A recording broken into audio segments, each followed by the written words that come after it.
This is the box that this tool came in. I just received it from Amazon. It has tape all over, so it shows that it was resealed. Look at the tape.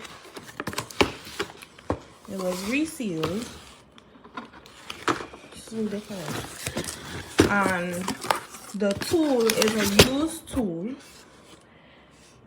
I don't know if you can see inside there. It has some sort of residue on the tool all around.